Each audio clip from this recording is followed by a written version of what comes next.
the other panelists like to comment, ask at this stage? Are we all happy and content? I've got some comments from Twitter. We've got the floor has been very... I think just in the gloom at the back at the twilight, there's a hand raised. And there's another one here. Yes, Ian McQuarrie from Kohler Company.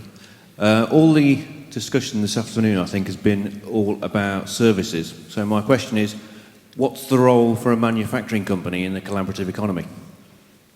Okay. And we're being consistent. We're asking a few questions at once. There's a question here, and there's a question over there. Hi, good afternoon. I'm Ashutosh. I work for IBM in London. Here because of the essay challenge winner, and most of my essay featured shared economy and service economy. So my question to the panel is two-part. I'll keep it short. First is, I come from India, where traditionally the notion is that new equals value. So I had a hard time convincing my wife that we have to buy a 15-pound stroller as against a 150-pound stroller, which is brand new, right? So is it a cultural thing more than anything else? That's first question. Second, the free cycling economy is something that I think is gaining momentum. The community I live in has 5,000 members over 10 square miles, and we actively free cycle with no monetary benefit. So given that we're talking of monetization and sharing, where's the free cycling economy headed? Thank you. And then there was a question here, and there was a question there, but it might have disappeared now. But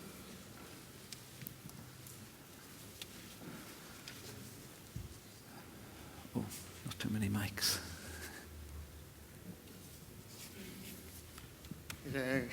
Good evening.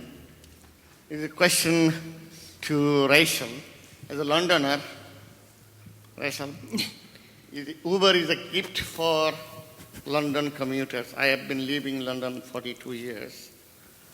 And there is something I need to correct. Uber is regulated by Department of Business and Innovation of Skill, Transportation Department, and it is a registered company. And I know that from going London School of Economics to London Business School for teaching, I'm talking about after millennium, black cab took me 90 pounds. But I'm a regular user of Uber, and if you register your name by credit card, it will be wonderful gift for the Londoners. But it is a service industry, and let this industry grow. My question is, no, you said that it is not regulated, it is a regulated company. And there was one question, we'll take that last one and then we'll let people have a chance to respond. Well, to me, Uber is a cleverly disguised sweatshop. And here I would like to tie in with what Isabella said, who somehow make all of us, or most of us, believe that it is somehow part of the sharing economy, while all it does is minimize the wage of its drivers. Okay, I know that's an extreme position, but the question is, may we need a new kind of business education or consumer education so that all of those people with their smartphones who happily tap into that sharing economy know what's actually going on and what the business dynamics and workings are, and how could such a consumer-centric education and information look like? Thank you very much. Could I take that last one okay. first? Yeah.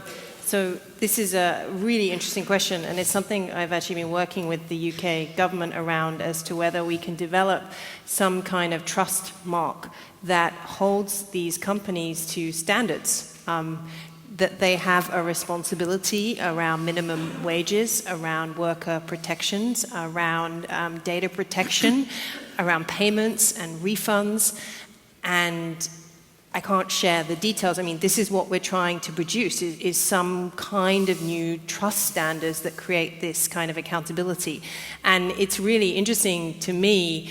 I never thought I would take the side of regulators, but I sometimes sit in the room and some, not all of the entrepreneurs, where is your sense of corporate responsibility? So I don't want to sit here and sound like I'm an evangelist and I think these companies are utopia. How we develop a sense of corporate responsibility and the role of the company in this world is a big question. And it's the macro question that leads to what Isabella was saying around worker rights and wages. And this is the question, is the role of the company in this platform dynamic. So I think it will emerge.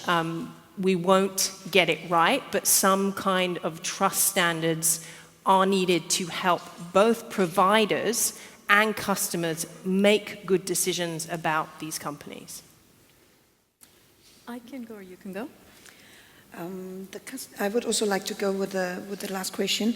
The consumer education, I think, is something of this discussion process that we need to start in the society, and I actually see governments start that process. How did this happen? In fact, the consumer is not out of the responsibility. In Austria, we had a research done last year. It wasn't our institute, but we used it quite extensively.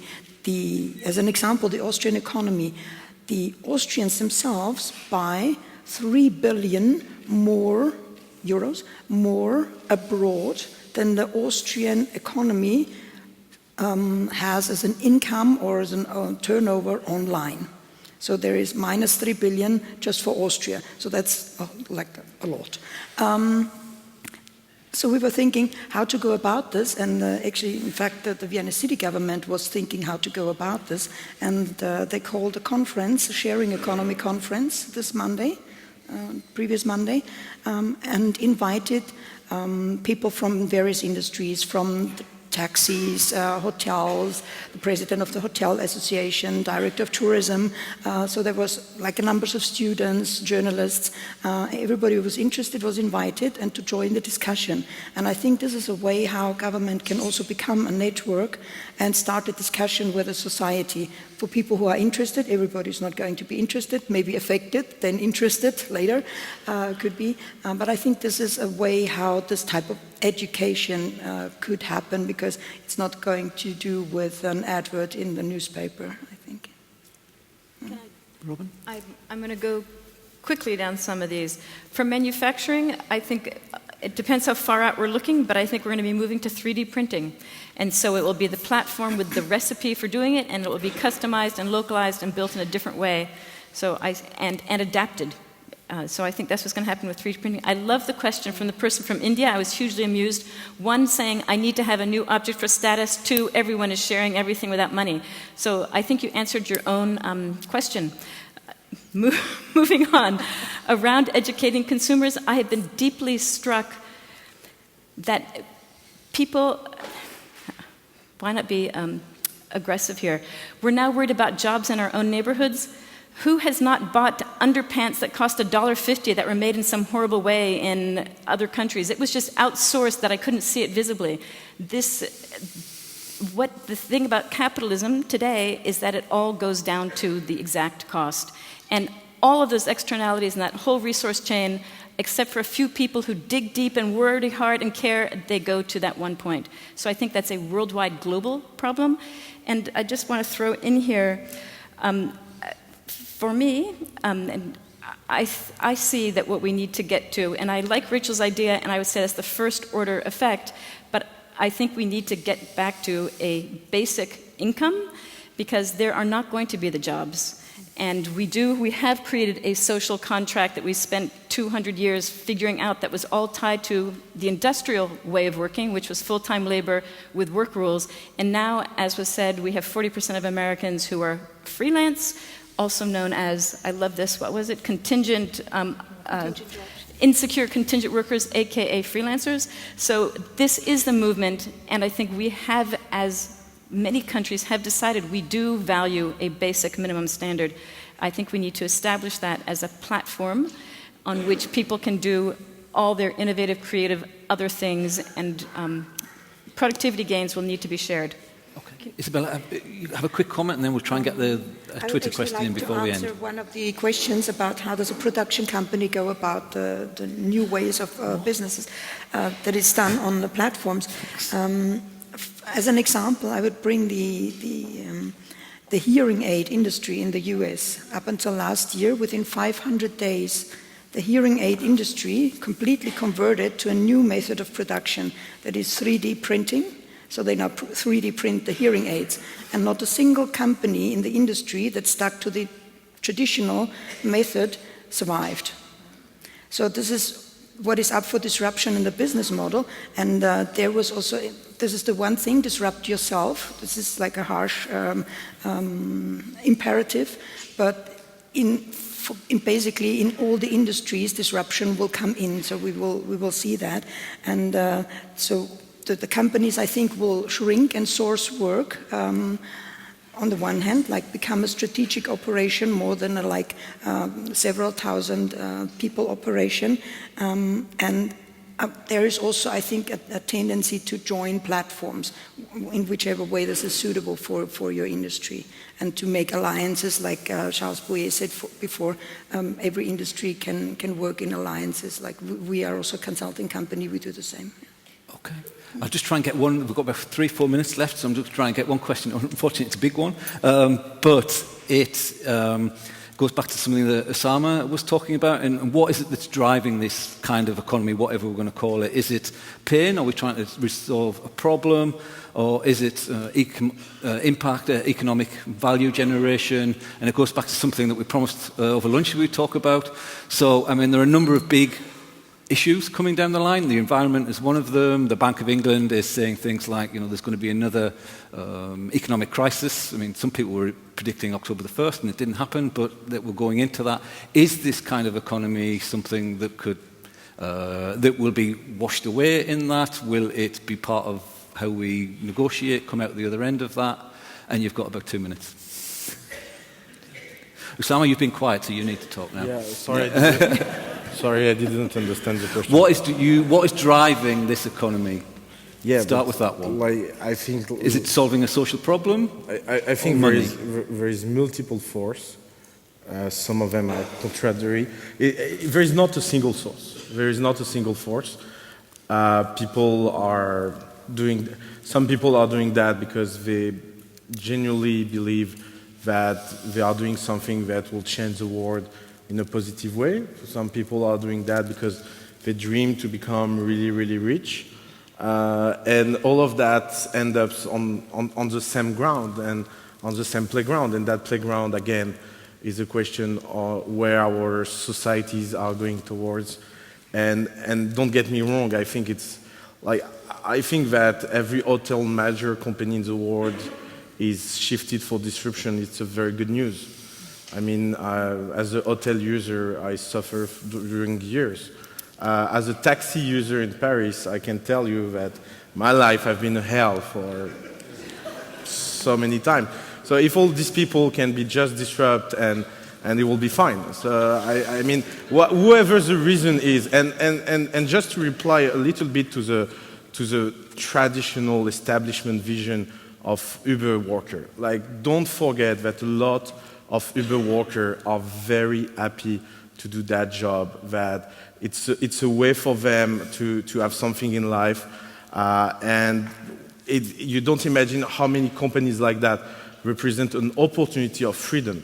Because we always see this freelance thing as a thing that people suffer from, and we don't see it on the positive way that you have people that have the chance to don't have any boss and to work wherever they want.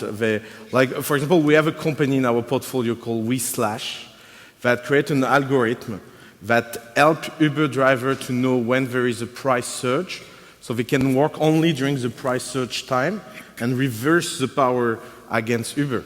Like the algorithm methodology that Uber use can also be used by user on the other side and be an opportunity. So I'm a little bit worried anytime we want to overprotect people, and I think people are just showing the way that they are fine with all of what is happening. We've got time for about 30 seconds. Does anyone want to say something? Yes, go on.